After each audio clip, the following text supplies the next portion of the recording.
The Everyday Strangers podcast is brought to you by the Houston Museum of African American Culture, a museum in a building and in the community.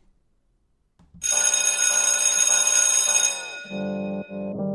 believe that masculinity for us is evolving and changing into something beautiful. Word. Not saying that it wasn't beautiful before, because that's like saying, well, my grandfather, my dad, like their versions of that was not necessary. I get that what they went through in their time and eras that they went through in their time was necessary, but as time changes and progresses, like we should also do the same. And so hello everyone, this is Alonzo Williams and welcome to a new episode of the Everyday Stranger podcast. You were just listening to an excerpt of today's guest. He goes by the name of Brian Ellison, aka Plutolenz. A couple of days ago, I decided to pay Plutolenz a visit to discuss more about his new documentary. We also dig a little bit deeper into the word masculinity. I get a chance to ask Pluto how he feels about the term and also what he thinks about the current state of masculinity in today's society. So without any further ado, we're going to go ahead and jump right into it. Hope you guys enjoy it. This is the Everyday Stranger podcast with our featured guest of the week, Plutolenz. So you say, yeah, you got the yoga pants and all that. I see what? you stupid. Welcome to the A Will Everyday Strangers podcast. This is your host with the most, A Will. Well, you did the intro, so we good. We're good. Nah, I'll do the intro later, man. Okay. Nah, but so introduce yourself, man, again. My then we name. can get to the natural stuff. Okay. My name is Brian Ellison. I'm from Tulsa, Oklahoma. I am a multidisciplinary artist. And what else you want me to say, man? I'm an educator as well. I'm a father of twins. And yeah, I'm here. You also the writer or the director of a very dope documentary. Okay. That I saw recently. Yeah, I appreciate it. And tell us a little bit more about that, y'all. Okay, I have a documentary that I directed that is called UnMaskulinity, and it's about just conversations around like what masculinity is in the black community for black men, and just diving into some concepts of what we believe masculinity to be, and even trying to get to the root of why we view it the way we view it. And I just really wanted to hear people's stories and get a better perspective all around of what that looks like for us. I'll tell you, it was a dope documentary, man. I'd love to see it again. I only saw it one time. Yeah. And that was at the big event that you had. That's dope. I'm glad you came. It was crazy. Thank It was you. very, like you could feel the emotion, you know what I'm saying? Yeah. And the whole thing. That's dope. But at the moment, when was the moment when you was like, yo, I need to shoot this documentary. I need to create it. Like what was what ideas? Like how did these ideas come about? Man, to be honest with you, man, that idea was found in pain, a lot of pain, a lot of second guessing myself, and trying to better understand myself as a man and the becoming of a man. And, I had this idea of what you're supposed to do and not do as a man, and I found myself teeter-tottering between the two. So even like crying and being emotional and, being anxious and scared, these emotions I would contribute. Traditionally, society tells you to contribute them to being weak. And so in those moments of just like trying to better understand myself as a man, it birthed this idea, this concept of like, how do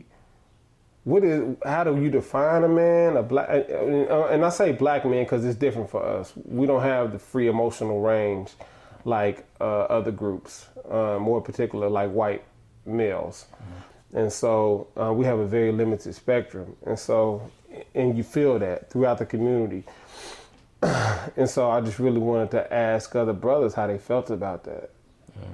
And so, yeah, like I was saying, it was found in a very dark space for me. I was depressed, I was anxious, and just really second guessing myself as a man, because I didn't feel like I stood up to what society tells me a man should look and be like. Interesting. You speak on like depression and being stressed and everything. Do you know, I mean, after doing this film, or even before, was there a point when you was like, yo, okay, I think I know where this is all coming from? Like, are you very in tune with those kind of emotions, like the depression, or is this something that you feel like you still can't figure out why it's, why they come about? Have you had a grasp on that yet? Like, on the root of it, of where it all came from? Yeah. I would say relationships, man. Right. I would say relationships and lack thereof. Relationships. And in those relationships or lack thereof relationships, you find that you don't have the best relationship with yourself. And these ideologies that we carry on our backs can be more of a hindrance than it is anything else. So it's an ongoing unveiling of myself. Because I think anytime somebody's doing some work, you got to know that work is so much more rooted in them than it is anything else, and that's the reality of it. So as I'm speaking to other men, talking about unmasculinity and masculinity and vulnerability and all this trials and triumphs, like, I'm really talking to myself too. You know what I'm saying? So it's just a lot of healing work ingrained in that, because I know I need to heal, and I know our community needs to heal. I can dig it. Through those conversations, Word. So take yourself before you had created the film and after. Has the film, the completion of the film, has it changed you in any type of way? How would you describe, the person before and the person after? The person before, the person before the film, I would say I was a lot more. I was unsure of whether or not I was the only one dealing with the kind of internal conflict that I was dealing with when it came to being a black man in this world. And, operating within the social constructs in white patriarchy and how it affects our community. And afterwards, it put fuel in the tank, bro. That's what it did. It put fuel in the tank. It was affirming. And it showed me where the wound is in our community, and it affirmed in me that I could be the Neosporin or the Band-Aid. I could be the stitch to help to pull it back together. And that's what I intend to do, man. And just because it's all healing work, It's not self-righteous. Oh, I'm doing this. Look at me. Work is like, yo, this is about us. And so it just added fuel to the tank, man. And I'm like full throttle. Do you think, would you consider that like the remedy, man, the cure, I guess you could say, for the black man today is getting to the root cause of certain things? Absolutely, man, because I feel like a lot of stuff we contribute to, or this is the way it is. Why though? We don't have any questions behind why it is the way it is, and if it is the way it is, should we be open to other ideas of how things can be going forward for, my children and other people's children? Like, how can we open up a emotional gateway for children to not feel so suppressed as I did, and as other men feel Like, how can we open up that gateway for them earlier to make them just be better, well-developed human beings later? You know, because, I mean, yeah, I'm talking about black men. I'm talking to black men, but black men also have mothers, sisters, aunties, cousins, wives, daughters. And so everybody's affected, you know, when we don't talk about these things that we don't typically talk about because we're not trained or just geared to talk about those type of things. And so by you opening up a platform, you let people know, man, it's okay. So by providing a safe space, you let people know, man, it's okay.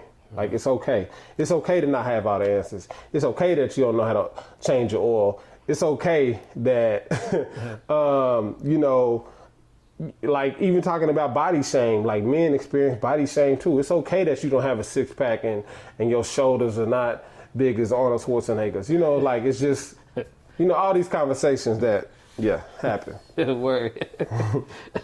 So with all that, then, like what has been, like, your definition of masculinity then, right, at the moment? Like, because, you know, majority of men in general growing up, you know, even you define masculinity, the image that pops up is, you know, this big, huge, muscular dude, ripped up, six-pack abs, or whatever it may be, right?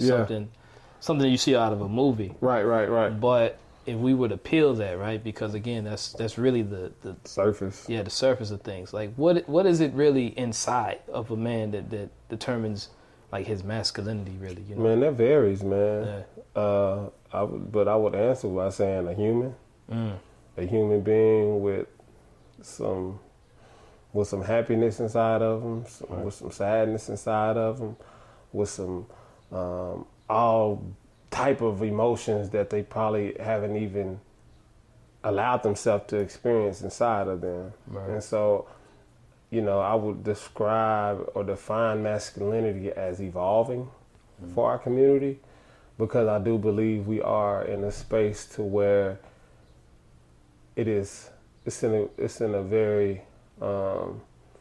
the beginning stages of transforming in a way that will be beneficial for our community and for all black men and black families and black women. I believe that masculinity for us is evolving and changing into something beautiful. Word. Not saying that it wasn't beautiful before, because that's like saying, well, my grandfather and my dad, like, their versions of that was not necessary. I get that what they went through in the time and eras that they went through in their time was necessary. But as time changes and progresses, like, we should also do the same. And so it's just recognizing the time and recognizing what needs to be happening in this time. Word. You speaking of you know, fathers and grandfathers. You growing up as a child, like, how was, like, your relationship with both your parents? Like, how was your upbringing like when it comes to that?